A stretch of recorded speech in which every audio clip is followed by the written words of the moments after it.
Conan, NPR News.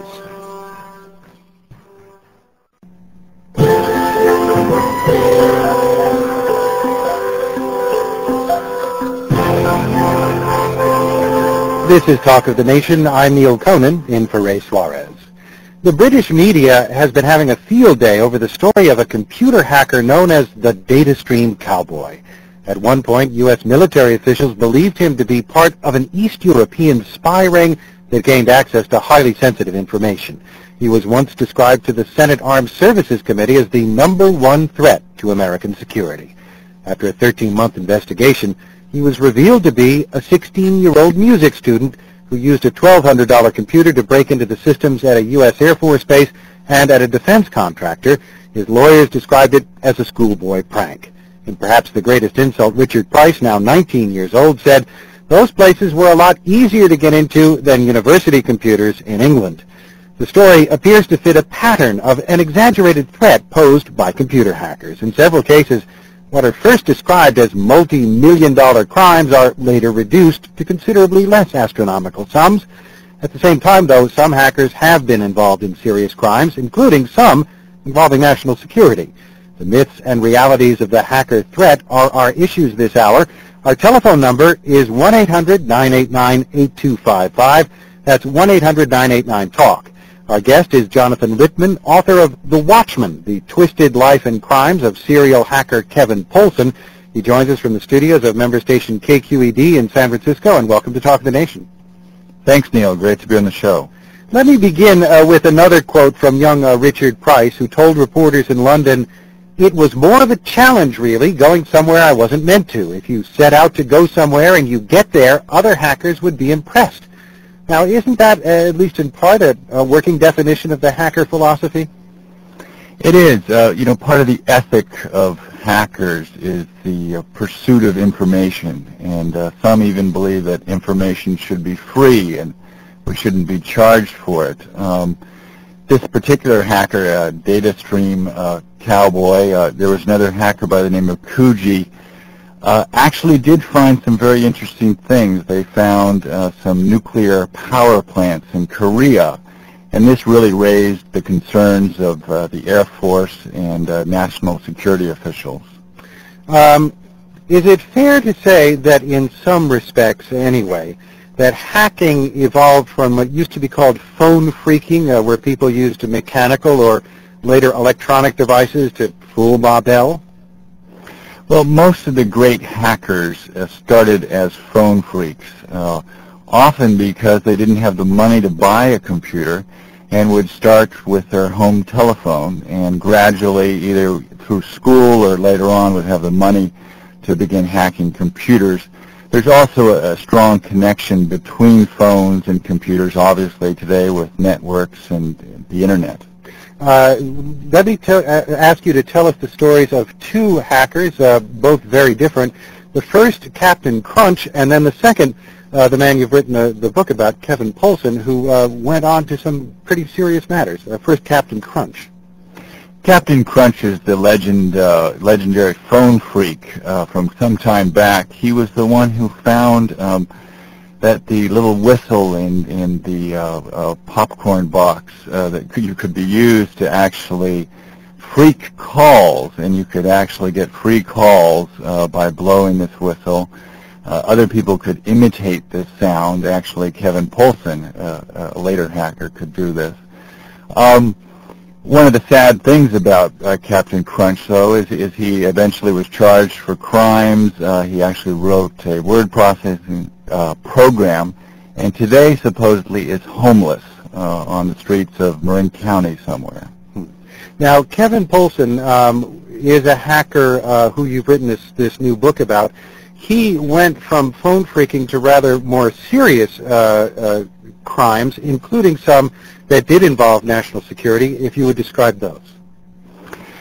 Kevin actually was able to determine every federal and national security wiretap in the state of California. And while he was on the run from the FBI, he was able to determine that we were wiretapping the Israeli consulate in Los Angeles, the Chinese and South African consulates, He found a FBI mob wiretap. He found a number of wiretaps in Concord, near the Concord Naval Weapons Station, and this raised extreme concerns by the government.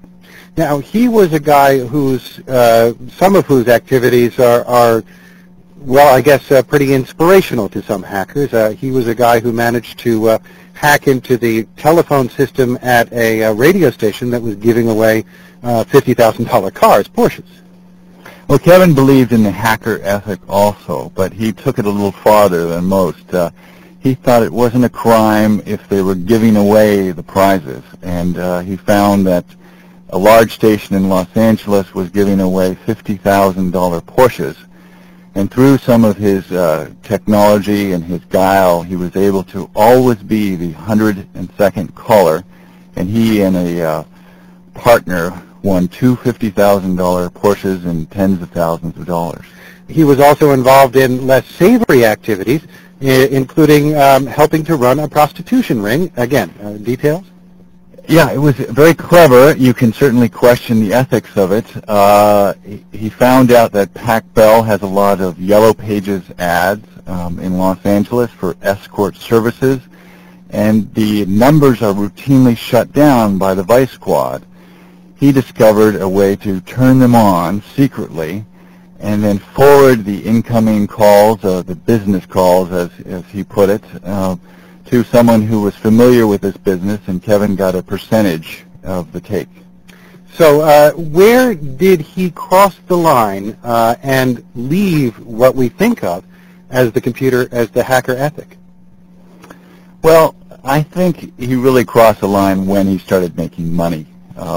He believes he didn't because these things were given away, but that's a very fine line, and the traditional hackers in the old days, there was this thought that when you really started to do things for money, for large amounts of money, you were crossing over and perhaps entering a criminal realm. So that if you were doing it to provide information to the world, things that ought to be free, at least to your mind, that's okay, but you start selling it, that's different. Well, another hacker I've written about, Kevin Mitnick, committed a lot of crimes, and he feels he is guilty of certain crimes, but he always was very proud that he never profited by his hacking, whether it was through fixing a contest or turning on lines. And so there is some debate about what makes a legal or moral hacker.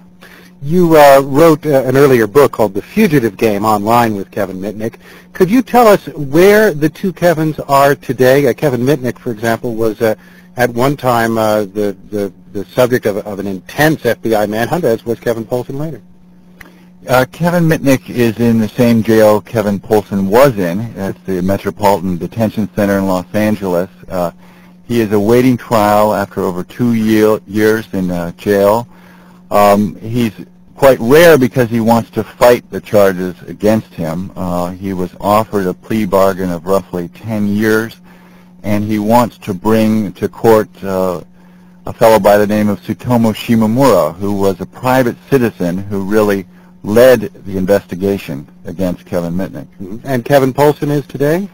Poulsen served over 5 years in jail, by far the longest, in fact twice as long as any other hacker. He was initially charged with espionage. The government dropped the espionage charges, but there were a number of other charges, wiretapping, computer fraud, etc., and the national security aspects were never revealed. Today, Poulsen is on a 3-year probation, and he is not allowed, interestingly enough, to use a computer or even the Internet for 3 years. Has anybody ever had that parole restriction before, to your knowledge? Well, it's just starting to make itself heard. There have been a couple of other cases quite recently where federal judges have tried to have these sort of sanctions, and it's very interesting because now we, of course, are in an age when the Internet is ubiquitous, when you need a computer to check out a library book. And Kevin Poulsen has made these points to his probation officer. His parents had to sell their old home computer when he was living at their home for some time. I think we really need to rethink how we look at how we rehabilitate people like Kevin Poulsen and Kevin Mitnick. One other question before we go to the phones, and that is, you talked about, well, this hacker ethic in the old days. Are you seeing signs that younger, new generation of computer whizzes are less restrained than their elders? Well, I think we always look in the past with a certain amount of nostalgia, and the fact is that some of the great entrepreneurs, Steve Wozniak, Steve Jobs of Apple Computer, were first really phone freaks and hackers in a sense, and actually they were selling blue boxes to sometimes not the best sort of people. They quit that habit, went on to create a great company. I think the lesson is there's always been sort of a fine line in the great entrepreneurs, and they've often started out perhaps with one foot in the dark side. I think, however, what we're seeing now is we are seeing more young kids who don't seem to be taking the step toward legitimate companies and efforts. So staying in the underground. Yes. Yeah. Our telephone number at Talk of the Nation is 800-989-8255. That's 800-989-TALK. No reason to hack anything. You can call for free, as did a former hacker who joins us on the line from Hollywood, California. Yes, good afternoon. One of your guests, I'm not sure which one of them, gave out some disinformation earlier. Captain Crunch is not homeless on the streets of Marin County. He's running a quite successful computer consulting business. I think it's in San Diego, and he has a web page and everything. So I just want to straighten him up on that one. Glad to hear that. Glad to hear it. I heard that on the Internet, and can't believe everything on the Internet. Yeah, totally. But anyway, the second item is, I guess it was Ray who said 3 years ago, a 16-year-old kid with a $1,200 computer was a threat to our national security. If that's true, then that means that there is no such thing as national security anymore. In fact, I've been hearing that phrase being talked about a lot. And if you recall back during the Watergate period, whenever Tricky Dick didn't want to turn over a tape, he would always intone the phrase national security. National security apparently is becoming like patriotism, i.e. the last refuge of scoundrels. And there's a lot of disinformation being spread about hackers. As I said, I was a former hacker maybe 20 years ago when I was a college student, and there's just a lot of disinformation being spread around about this. So hopefully some people will call in and straighten you guys out. Well, there you go. But let me ask you, why are you a former hacker? Well, I have a job now, and I can afford to pay for phone calls, for one thing. Okay. Is that the only thing you did? Primarily, yeah. Okay. Thanks very much for your call. Let's go on to Gene, who joins us on the line from Raleigh, North Carolina. Yes, I'm a victim of a hacker. I had been on AOL for some time, and one afternoon, or actually one morning, I checked my billing area, and I found that I had worked up a over $200 bill, and someone had been using my account with different screen names, and had been using it daily for a month, and I had not yet been billed for it.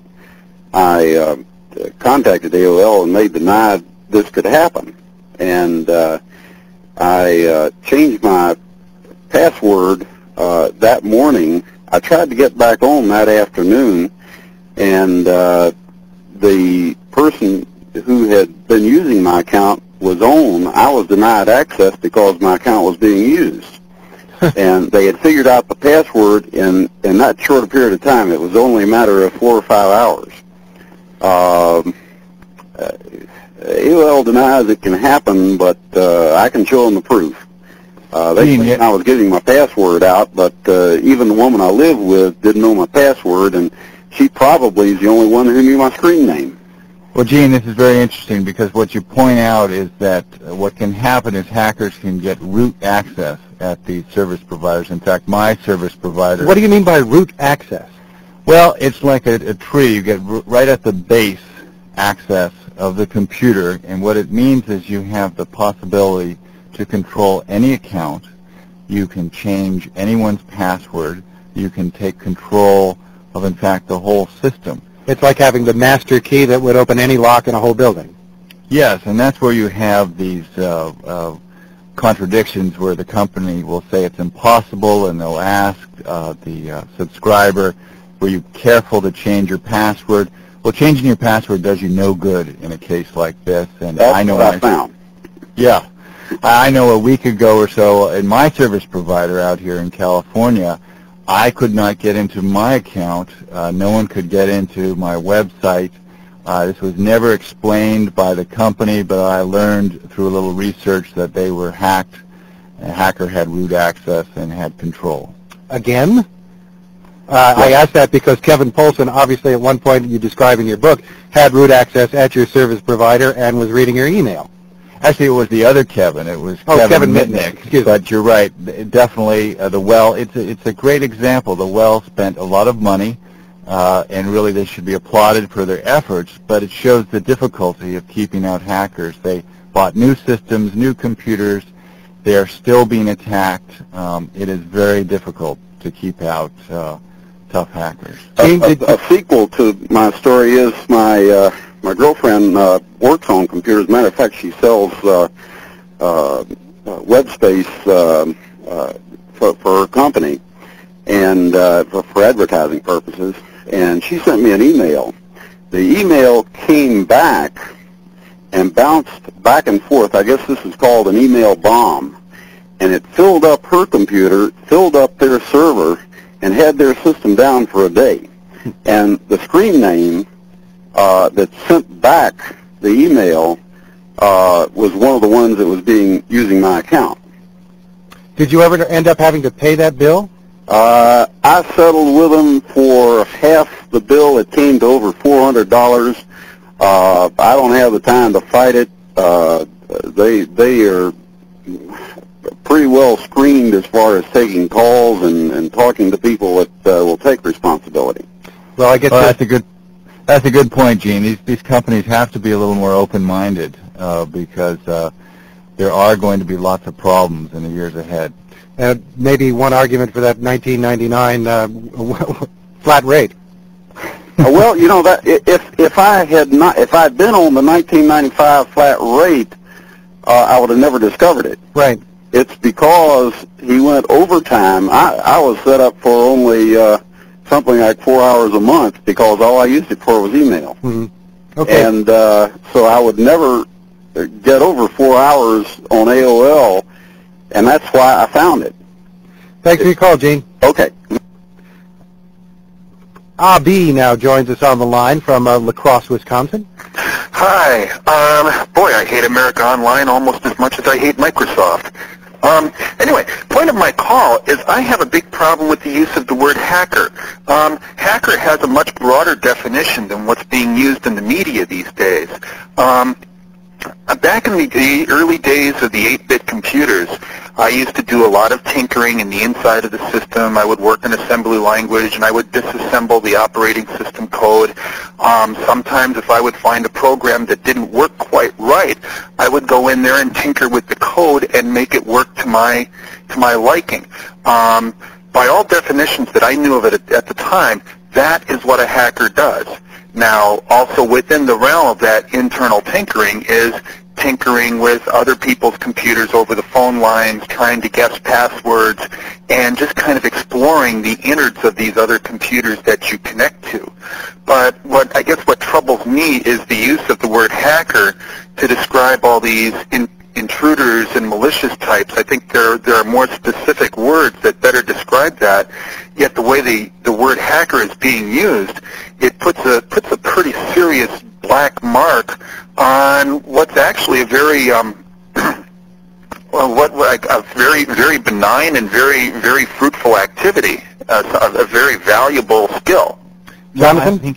Yes, you have a good point, but what really is the case, I believe, is that the word hacker has always meant a whole range of activities, some of the beneficial, productive forms of hacking that you've talked about, and also some of the more criminal types of hacking, which sort of go over the line. And so there are other terms. Some people like to refer to hackers as crackers, who are actual criminal intruders, but the word has been around a long time. Would be a good word.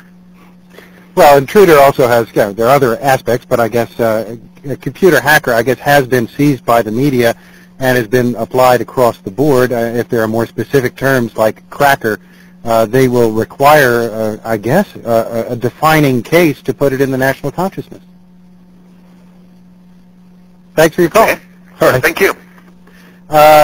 Charlie joins us now on the line from Glendale, California.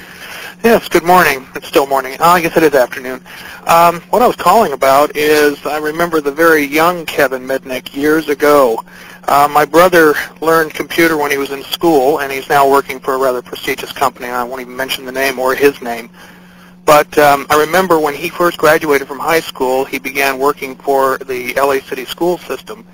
And he was the only one that was successfully able to knock Kevin Mitnick off that system when Kevin started digging into things. I believe Mitnick used to go by the name of Phantom. Now, what he got for that is years later, Mitnick used to follow him around every time he moved and find out where he was living. Kevin Mitnick on the phone. Kevin Mitnick did have a streak of revenge, and he was seldom one-upped. And you're right, he would often pursue, at least electronically, people who occasionally one-upped him. And what would he do to them? Well, basically, he would know that his phone had probably been tapped because he would get that would ring, he'd pick it up and get a beep, which was Mitnick's little symbol, I found you. Nothing worse than that, though? Well, he was always suspicious there were worse things going on. It hasn't happened in recent years, but it did happen a number of times back in the 80s. Okay. These are the games that a lot of hackers play with one another. There's a lot of competition, a lot of one-upmanship.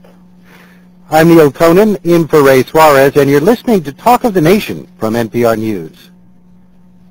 My guest is Jonathan Littman at the studios of KQED in San Francisco. We're talking about computer hackers, including Kevin Mitnick and Kevin Poulsen, hackers about whom Jonathan Littman has written books. We'll go back to the phones, and Will joins us on the line from Seattle, Washington. Yeah, I'm a hacker, and I think I understand something of the natural relationship between hacking and cracking. First, I'd like to agree with that other caller that most people who call ourselves hackers aren't the kind of people who are called crackers. Most of us don't go doing the kind of harm that you're describing. But the defining attribute of a hacker is the acquisition of technical skill by learning not from a teacher, but directly from the object of study, in this case the computer. So a hacker, as any person whose technical learning is largely self-taught, and the reason we tend to be self-taught is that it's our experience that our so-called teachers are enormously stupider than we are. I had this experience when I was in college. There were computer problems that non-computer science departments that weren't the computer science department wanted to get solved. And the chairman of the chemistry department, I remember, had to travel 300 miles to a different computer center to try to get a problem solved, and they told him it couldn't be done. And he came back and found that I had solved the problem working alone over the weekend. And this was about 3 weeks after the first time I had learned to program, the first time I'd ever touched a computer, because this was back in the 70s, and there weren't any home computers then. So within 3 weeks of first ever touching a computer, I'd already reached a point where I could solve problems that the entire computer science department couldn't solve. And it was like that for me throughout college and throughout my early professional experiences as well. Will, you touch on an important point. Jonathan Littman, how much of this is the feeling of power that people get? Well, I think it wasn't power. The issue was that the teachers were getting in our way. Well, I think Will has made a good point, and what you see in most hackers, whether they are legal hackers or whether they cross the line and become crackers, is this sort of wonderful total immersion of man and machine and people really diving into the problem, really trying to understand things. Kevin Poulsen, for instance, was largely self-taught, yet he was able to learn how the FBI's wiretap system works. He was able to wiretap anyone he wanted to in the state of California. He did all this not from reading a book, not from going to class, but by immersing himself in the networks, in the computers, and discovering this all online. Well, some of it he broke into telephone company offices and stole knowledge from them, right? That's true. He was unique. Not all hackers sort of had the hybrid skills that he did. He would first break into central switching offices to try to find clues, passwords, and to actually study the systems. He sort of understood the phone network from the ground up. You're listening to Talk of the Nation from NPR News. I'm Neal Conan. My guest is Jonathan Littman, and we're going to take a short break now. When we return, we'll be taking more of your calls, and we'll hear from a computer hacker.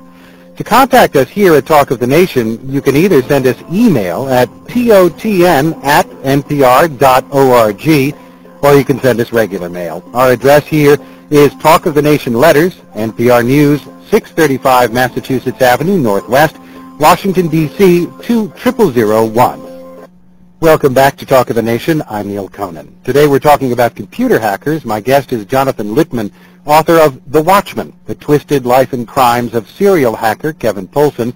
And joining us now is Dark Tangent, organizer of DEF CON, the annual underground hackers convention in Las Vegas. Welcome to the program. Thank you.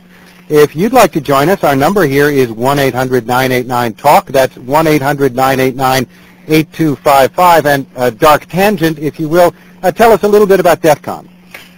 Well, it was originally a chance to have a party for members of this network that was kind of going off the air, so to speak. And it grew and it grew until we decided to invite pretty much everybody we could find in the underground. And we decided to have it in Vegas for two reasons. One was it was cheap and it was open 24 hours a day, and so if people got bored and destructive, they could find something else to do. And two, if the thing was a complete disaster, we'd still be, drinking margaritas in the sun. And, it turned out better than we thought, and so each year it's grown and grown. Isn't the idea of an underground convention a little oxymoronic? Oh, it's great, though. I remember that first year it was impossible to kind of drum up real support. I would fax the Secret Service and FBI in Las Vegas these big taunting notes. You're going to be there anyway, so just come along and speak.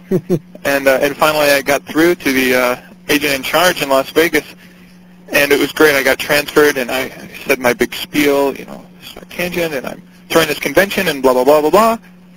And I got this great pause on the line, and then the agent said, "We are aware of your activities." And I just sunk in my seat. I was like, oh, no.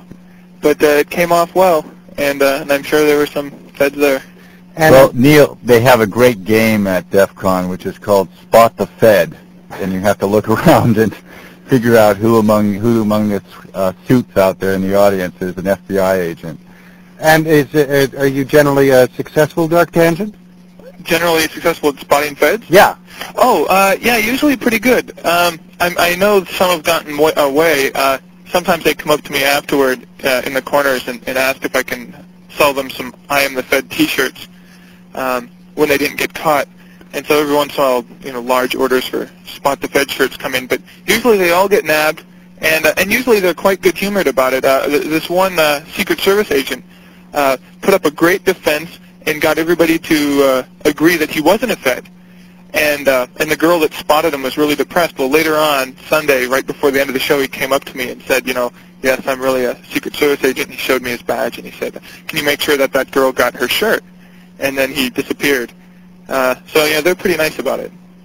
Okay, let's go to the phones now. And joining us now is Kevin from Grand Rapids, Michigan. Hi, how's it going? All right. All right. I just thought I might be able to provide you guys a little bit of insight. I'm a student at Purdue University in West Lafayette, and there's quite a bit of, I guess you could say, hacking that goes on there, being it's a pretty technological school. And? One thing that I know that guy in my fraternity and I do, we do it pretty much every year. The first of the year, all the freshmen come in, they get accounts on the general Unix machine at Purdue, and Unix is pretty easy to crack, and the password file just sits out there, so we take it off the machine and run software on it, a program called Crack, and we get pretty much usually between 200 and 250 IDs and passwords to log onto the system with, so we could send email to whoever we wanted to from their accounts. And And this is in the nature of an initiation, or an initiation of an example of gotcha? Yeah, pretty much. You know, it's these people make very simple logons and passwords. You know, they use words out of the dictionary, and it's just kind of, well, you know, you're stupid. We're going to get you for it. Mm-hmm. Do you let them know how stupid they are? Sometimes we do. I mean, we don't do too much malicious stuff with it, but we do. Just enough malicious stuff. But I know I had a roommate last semester too that used his computer to do a lot of credit card fraud too. What he did is he had a magnetic strip encoder on his computer, and he would go around and find people that would leave their credit card receipts in the trash can. And he just maybe you shouldn't talk too much more. Federal felony alert! Federal felony alert! And he would take that. He would take his credit card, swipe it through his little reader, and it would wipe the encoding on the back of his card off, and then he would... Let's not give out lessons here, okay? Okay. But, you know, it's really amazing what you can do that people just, you know, they don't think about. You toss away a credit card receipt, you know, somebody's out hunting for those so they can use your card. We'll all be aware. Yeah. Okay, thanks for your call, Kevin. No problem. Bob joins us now on the line from his car phone in Cambridge, Massachusetts. Hi, how you doing? Fine. Yeah, I want to apologize first of all for being on a car phone. I'm sort of stuck in notorious Boston traffic here, so I can't really pull over. Sounds pretty good for a car phone, so go ahead. Oh, good. Actually, I'm calling because there's sort of this bizarre polarization going on your show, where you've got people that are calling that are in the computer profession, that are giving sort of this positive hacker face.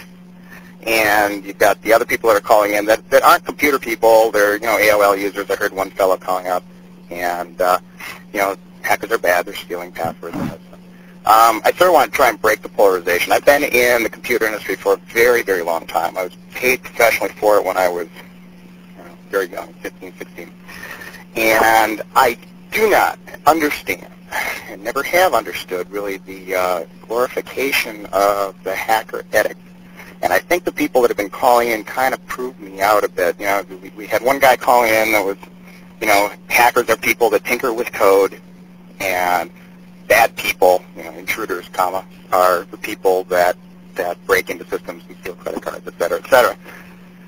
But, you know, you just had your last caller call up that said, isn't it cute, I'm at Purdue. We steal the SC password files off Unix machines, and, oh, by the way, I had a roommate that was stealing credit cards. Yeah, but you don't call that guy a computer hacker. Why not? What difference does the nomenclature make? Basically, when you start tinkering around with the machines, and that tinkering becomes malicious, it doesn't matter what the label is or what the media is. It calls it. Well, I mean, I think the label is important. I would call his buddy a computer criminal. Mm-hmm. You know, or you know, someone who's committing a fraud, felony. I wouldn't call that hacking. And what about the person that called up that actually knew the person and, you know, never made any reports, did anything to stop it? Why? Well, I'm just saying that the term hacker, I mean, if... Now, my point here is that somehow or another, breaking into these machines, playing around with other people's accounts, doing things that are slowly becoming federal crimes, thank God, is somehow developed this air of cool. And it's kind of analogous to what goes on in street gangs, right? Where the people in the street gangs have all this justification for what they do, why they do it, why they think it's neat.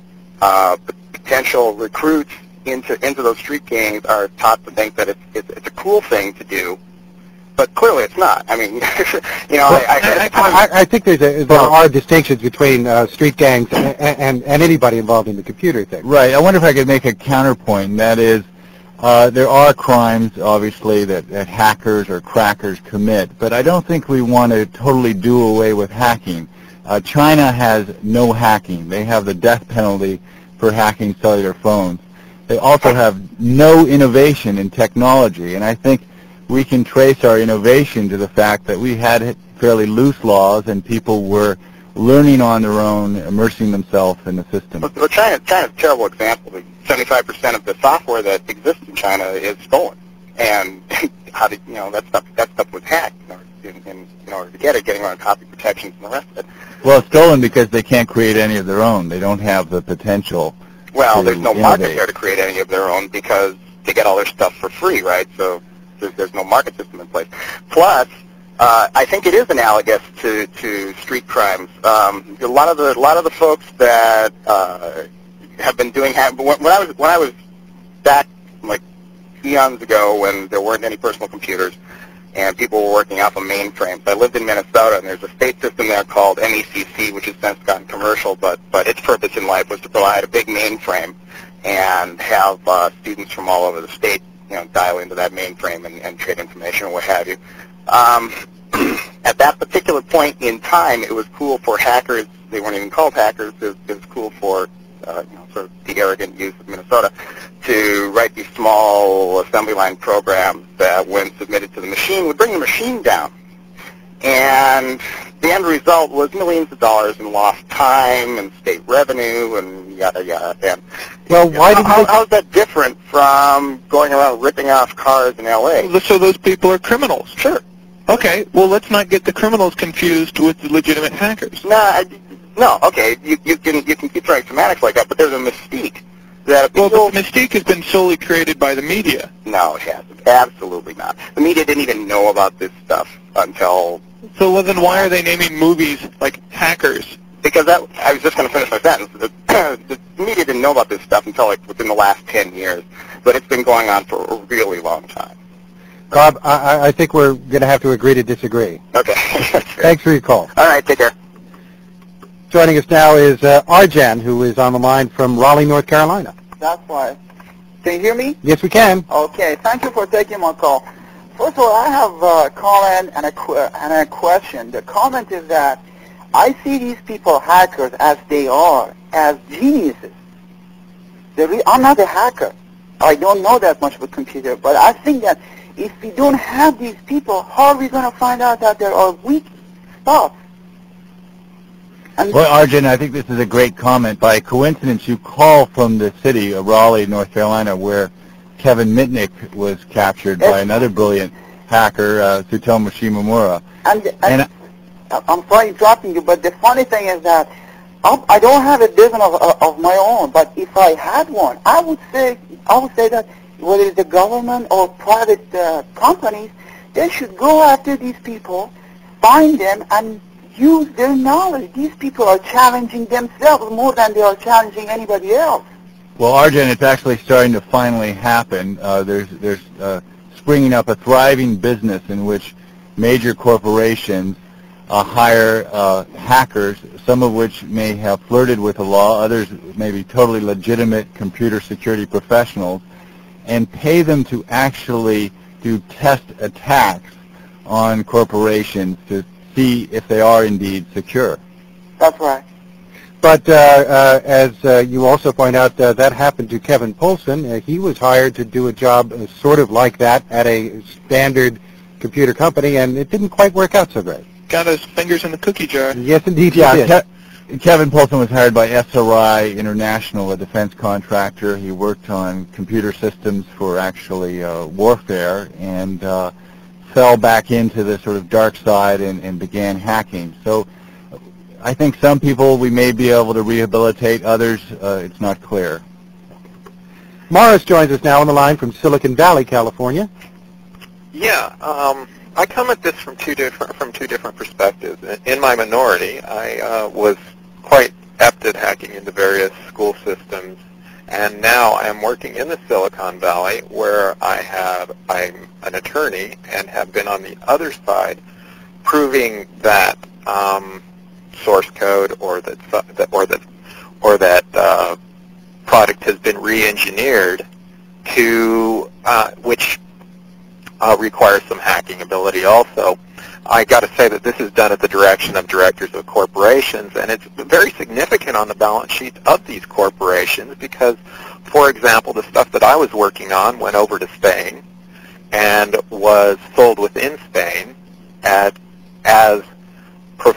a product that was not developed by these folks and just stolen. That's one side of it. You've talked about some very sophisticated hackers, and let me tell you that most of hacking doesn't need to be that sophisticated. It can be spoofing send mail, which is just as changing a file here and there. It can be modifying init files to tell people that that they've mistyped the password, in which case they retype it again, and you can keep track of that. So the issue, the sophisticated part of it is interesting, but I would say to you that most of the time, that which is gotten is not using that sophisticated information. And when you do get these types of information, say for example, passwords, etc., it can lead to accessing the internal intranet. That's very true. Kevnin Mitnick actually got most of his access through what we call social engineering, calling people up and tricking them into giving him passwords or the names of other employees and further access whereby he'd actually use the network. As another point, I'd like to point out to your folks that on the air here that anybody can read anything coming over the internet. You can sniff the internet very easily. It's also such that which you bring down into your computer can be used to actually send information back out to somebody. You mean like ActiveX or Java controls? ActiveX is great on that. I mean, what a hack! All you have to do is know the internals of it. Neal, maybe if I could broaden this to the audience, there's a lot of technology coming out very soon which is going to be called push technology, right? Whereby information will be sort of pushed at you throughout the day. Your favorite, your favorite sports shows, updates, stock quotes, and so forth. And so instead of the old way, which you would go out on the internet and grab information, what's about to happen and starting to happen is it's going to be pushed much like a television broadcast. And this raises extreme security concerns because essentially companies will be pushing their way into your computer, and obviously if a hacker got in the middle of that transaction, it could wreak real havoc. My guests are Jonathan Littman and Dark Tangent. I'm Neal Conan, and you're listening to Talk of the Nation from NPR News. Joining us now on the line is Lewis, calling from Chapel Hill, North Carolina. Thank you, Neal. I want to say first that when I heard that guy from Purdue, I'm glad I bought a shredder. My question is as follows. When I go into the internet, I found and I've seen ads for all kinds of organizations like, let's just say, booksellers who will sell to you on the internet. But I presume that I would have to give them my credit card number. Right. So I've been loath to buy anything through the internet because I'm very concerned about laying out my credit card number. I imagine, I read the other day, I think in the New York Times, that commerce on the internet isn't all that the advertisers would hope for. Perhaps it's for that reason that other people are worried about putting out their credit card. Is it safe or not? Well, the way I look at it is there's two things to it. One, you have to connect to they call them an SSL or a secure server. Yeah. If you're using Netscape or Internet Explorer, yeah. And you get a connection to a website, and you're going to type in your credit card information, and you get a dialog box that says, now all of your transaction is encrypted and it's secure. Yeah. Then you're fine. Everything you're typing is encrypted. No one can see it except you and the server on the other side. And that protocol has been cracked, but I think it required something like $30,000 in computer time. And if you look at it in that light, anybody can dive in a dumpster. You give your credit card every day to the waiter or to the gas attendant. You don't think twice about it. Just like that, on the internet, if someone takes your credit card and builds something, you have a deductible. If you use these secure servers, it's much harder to get the credit card number than it is for someone to, So am I understanding that to be pretty safe?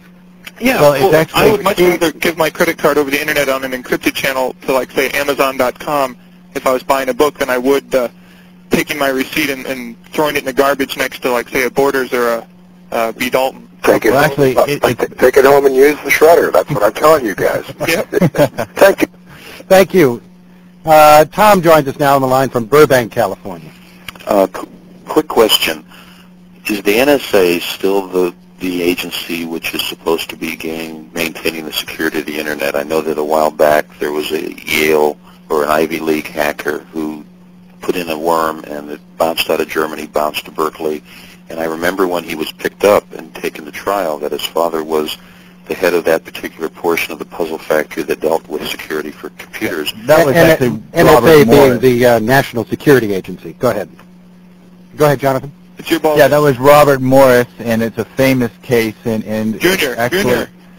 Yes, Junior. His father was at the NSA. Famous case. He brought a good portion of the Internet to its knees with what was called a worm, which replicated wildly throughout the Internet. It's still not clear whether something like that could happen today and raises real security concerns. Which is the agency that tends to investigate these kinds of things the most? The FBI. And the Secret Service? FBI is newly formed within, I think, the last year. There's computer crime divisions in almost every major city. And I think within a year or so, they'll have them all trained up and up to speed. I know San Francisco has one of the cutting-edge sort of computer crime, if there could be such a thing, for the FBI. All agents are now getting training, too, in computer crime forensics. Right. There was a little bit of a turf war between them and the Secret Service, which investigate fraud, like credit card fraud, toll fraud, wire fraud, anything dealing with the banking infrastructure of the United States. But the FBI pretty much won out on all other things. What happens, though, Neal, is often the FBI will work with a private consultant. For instance, in the Mitnick case, they worked with this Japanese security expert who had ties to the government, Tsutomu Shimomura, and that sometimes raises questions about court-ordered intercepts and probable cause. David in Anchorage, Alaska, you'll be the last caller. Okay. Go ahead. You're on the line. Oh, okay. Yeah, what's the date and cost for the DEFCON convention in Las Vegas, and do they have a web page? So you related to you, Dark Tangent? Yeah, that's the convention I throw every year. No, he's not related to me, and I'll pay you your $20 later. It's www.defcon.org, and it's I don't make a whole lot of money off it. It's $40 at the door, or $30 in advance. And when is it? Oh, it's July 11th to the 13th in beautiful Las Vegas, the Aladdin Hotel. Okay, thanks for your call, David. Oh, do you have time for another? Very, very quickly. Yeah, I think computers could be used to for people to give their opinions to politicians in a more democratic fashion than polling, and in fact maybe even pretty much eliminate politicians by just direct access. Well, a lot of people might be in favor of eliminating politicians, but democracy would you'd sort of cut off people who don't have computers, so there might be a problem with that. Well, yeah, the Constitution is a representative democracy, not a direct democracy. Thanks, both of you, very much. I'm afraid that's all the time we have for today. I'd like to thank everybody who called and my guests, Jonathan Littman, who's the author of The Watchman, The Twisted Life and Crimes of Serial Hacker Kevin Poulsen. He joined us from member station KQED in San Francisco, and Dark Tangent, the organizer of DEF CON, the annual Underground Hackers Convention in Las Vegas. Join Talk of the Nation at this time tomorrow for a discussion about the life and legacy of Jackie Robinson. In Washington, I'm Neal Conan, NPR News.